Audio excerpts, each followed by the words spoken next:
Welcome back. The province's police watchdog investigating an officer-involved shooting that left one person seriously injured at Danforth GO Station. That person later died in hospital. For more on this, we're joined live by CP24's crime analyst, Steve Ryan. We heard you asking the questions to the SIU. It helps to have a former homicide detective, on this story. So what are you getting just like being at the scene right now and talking to the SIU? Well, we know, according to the SIU, that the Toronto Police responded to reports of a person with a gun in the stairwell of the Danforth station.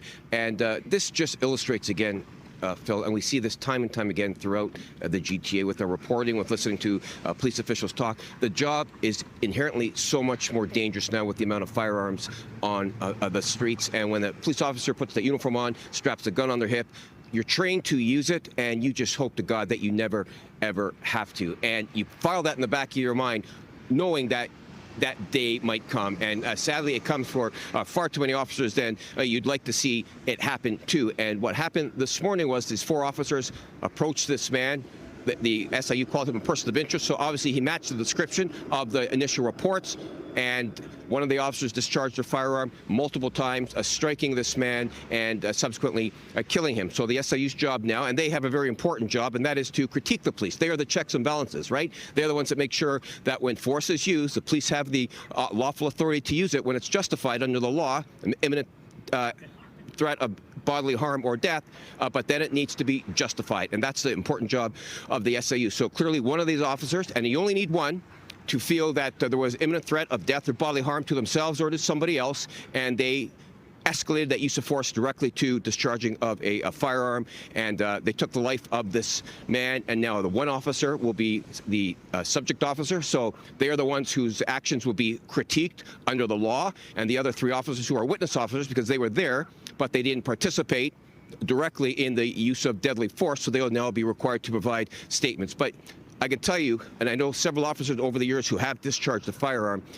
and you know that once you pull that trigger, your life is never the same, and nor is the life of anybody else that's been around that, the family of the man. I'll give you another quick example before I throw it back to you, just how crime indirectly affects an entire community. The subway station is closed.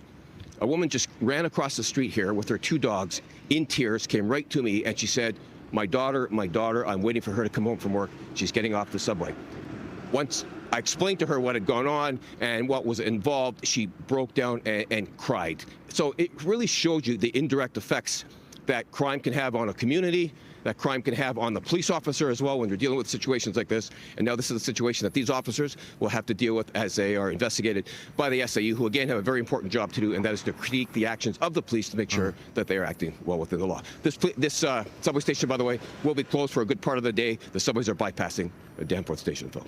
So the woman think something happened like right now? Is that why she was concerned?